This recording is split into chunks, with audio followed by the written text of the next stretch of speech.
आप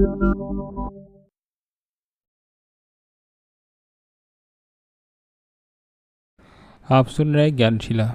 ये पत्र परम पूज्य श्री राधा बाबा का है और ये पत्र उन्होंने अपने बड़े भाई को लिखा था। इसका प्रथम भाग आप लोगों ने सुना था। जिन लोगों ने नहीं सुना है वे जाकर के पहले इसके प्रथम भाग को सुन लें, तो उसके बाद से इसके द्वितीय भाग को सुने। अब पत्र आरंभ किया जाता है। बाबा लिखते हैं कि सारांश ये है कि संसार में हम जो कुछ भी सौंदर्य, माधुर्य, प्रेम, स्नेह, ज्ञान, वैराग्य, ऐश्वर्य, धन, भोग, सुख, समृद्धि देखते हैं और इन सब वस्तुओं के संबंध में जहाँ तक हमारी ऊंची से ऊंची कल्पना होती है, हो सकती है, वह सब कुछ हमें भगवान सहज ही दे सकते हैं। हमारे इस जगत के पदार्थ और पदार्थों की हमारी कल्पना भगवान के अखिल सौंदर्य, माधुर्य, ऐश्वर्य आदि सद्गुणों के सागर की एक बूंद की बराबरी भी नहीं कर सकती।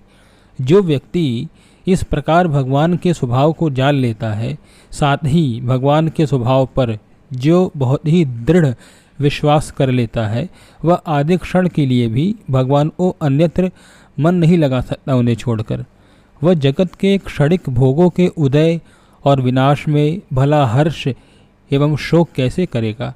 अवश्य ही भगवान के प्रति उसका विश्वास सच्चा होना चाहिए। श्रीमद् भागवत में राजा मुचकुंद से भगवान श्री कृष्ण कहते हैं कि हे राजर्षि, मुझसे वर मांगो, मैं तुम्हारे संपूर्ण मनोरथों एवं कामनाओं को पूर्ति कर सकता हूँ। जो भी प्राणी मेरी शरण ग्रहण कर लेता है, उसे फिर कभी भी कुछ भी चिंता करने की आवश्यकता नहीं है। उसके सभी मनोरथ मेरे द्वारा पूरे होते हैं। जीवन में बहुत से ऐसे नाजुक अवसर आते हैं जब हम समझते हैं कि भगवान तो परम निर्दयी हैं। भला हम भगवान के मन वाले कैसे हो सकते हैं? भगवान तो सदा हमारे मन के विपरीत ही करते रहते हैं। उनका भजन करने के उपरांत भी हमें बहुत ही प्रतिकूल कटु विषय, ऐसे विष घूंट पीने पड़ते हैं। भगवान के विधान में हमारे जो है प्रति दया है ही नहीं। दया कहाँ है? यदि उनमें दया होती तो उनका हमारे प्रति ऐसा प्रतिकूल विधान क्यों होता? इस प्रकार भगवान के प्रति बहुत ही अविश्वास एवं शिकायत का भाव होने पर भी जो वस्तु स्थिति हमारे प्रतिकूल होती है, जो भी विधान विपरीत क्रियाशील हो रहा है, वह तो बदलता नहीं, उल्टे और विपरीतताएं लेकर वह प्रभु का विधान हमारे सम्मुख आने लगता है। हम चाहते हैं अमुक व्यक्ति जीवित रहे, वह मर जाता है। हम चाहते हैं हमारा अपमान, बेइज्जती नहीं हो, पर यह दुख भरी परिस्थिति नहीं आवे, परंतु वह आ ही जाती है। दूसरे शब्दों में, जिन जिन चिंताओं से हम चिंतित रहते हैं, वे भगवान की दृष्टि में सर्वथा महत्वपूर्ण नहीं होती, और जिन परिस्थितियों को हम टालना चाहते हैं, वे भगवान हम पर लागू कर देते हैं।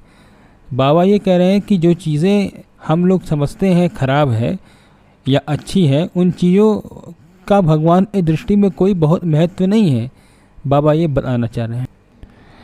बाबा आगे लिखते हैं कि परंतु उस समय हमें बहुत ही दृढ़ विश्वास, निश्चय पूर्वक यही विश्वास करना चाहिए कि जिस प्रकार सूर्य में वह शक्ति है ही नहीं कि वह किसी को अंधकार का दान कर सके, उसी तरह भगवान में भी यह शक्ति नहीं है कि वे किसी पर अकृपा कर सके।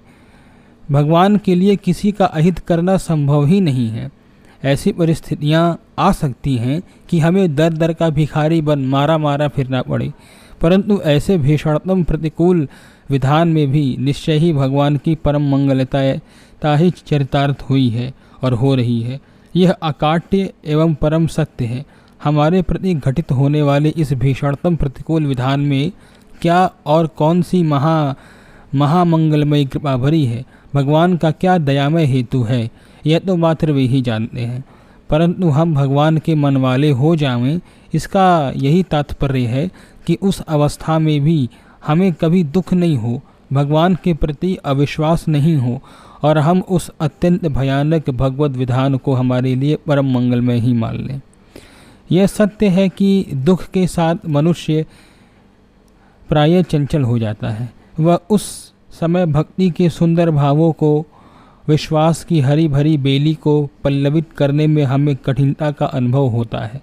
यह स्वाभाविक ही है, परंतु हमें अति सावधानी पूर्वक यही साधना करनी है कि कठिन से कठिन विपत्ति के अवसर पर भी हमारा मन भगवान के प्रति सदा अनुकूल भावों से भरा रहे और हम भगवान के मन को अपना मन बनाते हुए उस प्रतिकूल से प्रतिकूल विधान में भगवान की अनंत दया एवं कृपा का ही अन्वेषण करें।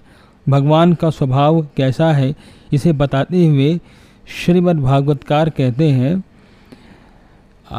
बहुत आश्चर्य है कि इस पूतना ने अपने स्तनों में कालकूट विष लगाकर श्री कृष्ण को मार डालने की इच्छा से अपना स्तन पिला दिया। ऐसी असाध्वी यानी बाल हत्यारिणी को भी जिन श्री कृष्ण ने अपनी धात्री यशोदा की गति प्रदान कर दी, यानी जिस जो उनको मारने गई थी वो पूतना, उसको भी उन्होंने अपनी माँ की गति दी। ऐसी अनन्य दयालुता किसमें एवं कहाँ ढूंढने में मिलती है? ऐसे भगवान को छोड़कर किसकी शरण ली जाए? बात यही है कि हमारा ईश्वर एवं शास्त्रों पर प्रत्यक्ष की तरह विश्वास नहीं है। भगवान इस सत्ता के विश्वास में हमें प्रहलाद जी को सदा आदर्श मानकर याद रखना चाहिए। जो प्रहलाद जी पर एक नहीं अनवरत विपत्तियाँ आती ही गईं, उनके पिता ही उनके दुर्दांत शत्रु हो गए। वे असुर राज थे, संपूर्ण पृथ्वी पर उनका एक छत्र शासन था। बड़े बड़े दिग्पति उनके भय से कांपते थे। हजारों दिग्गज बलि दानव छोटे से छोटे 5 वर्ष के वय के बालक प्रहलाद जी को मारने चले। कितने भगवत विश्वास से भरे प्रहलाद जी उन असुर दानवों को संबोधित करते हुए कहते हैं कि हे असुरों, दानवों और दैत्यों, मेरे परमात्मा विष्णु सर्वव्यापक हैं। वे इन शास्त्रों में भी तुम सबके रोम रोम में वे ठसाठस भरे हुए हैं। वे मुझ में हैं और सब जगह हैं। यह परम सत्य है और मेरी मन बुद्धि में यह सत्य प्रत्यक्ष है। अतः इस परम सत्य के प्रभाव से तुम्हारे इन शस्त्रों का मुझ पर तभी कोई प्रभाव होगा जब मेरे प्रभु मुझे पीड़ा देना चाहेंगे, क्योंकि वो उस शस्त्रों में है। अन्यथा इन शस्त्रास्त्रों का मुझ पर कोई असर हो ही नहीं सकता। हाँ, मेरे प्रभु यदि पीड़ा भी देंगे तो उसमें निश्चय ही मेरा परम हित एवं मंगल ही छिपा होगा। यह विष्णु पुराण में प्रहलाद जी कहते हैं। तो भगवान प्रहलाद जी की रक्षा कर रहे थे, अतः दैत्यों के सभी शस्त्र व्यर्थ हो गए और उनके आघात ने प्रहलाद जी का बाल भी बांका नहीं किया। उन्हें तनिक भी वेदना व दैत्य लोग नहीं दे पाए। तो विश्वास करें, विषधर सर्प हमें तभी काटेंगे जब भगवान चाहेंगे, अन्यथा घोर से घोर विपत्ति में भी हमारा कोई कुछ नहीं बिगाड़ सकता। और भगवान के द्वारा यदि हम दंडित होंगे तो उसी प्रकार हमारी उत्तम गति अवश्यंभावी है। ऐसी गति भगवान द्वारा प्राण हरण करके पूतना को प्राप्त हुई। भगवान द्वारा सर्वस्व हरण करने पर प्रतापी राजा बलि को प्राप्त हुई। राजा मोरध्वज को पुत्र की मृत्यु पर प्राप्त हुई। दर दर भिखारी और चांडाल का दास बनकर भगवान ने राजा हरिश्चंद्र को जो है प्रदान कर दी। विराम। ये पत्र पूज्य श्री राधा बाबा ने अपने बड़े भ्राता को लिखा है। ये पत्र का दूसरा भाग था। पत्र विस्तार में है, इसलिए इसको भागों में विभक्त कर दिया गया है। अगला भाग आप आने वाले दिनों में सुनेंगे।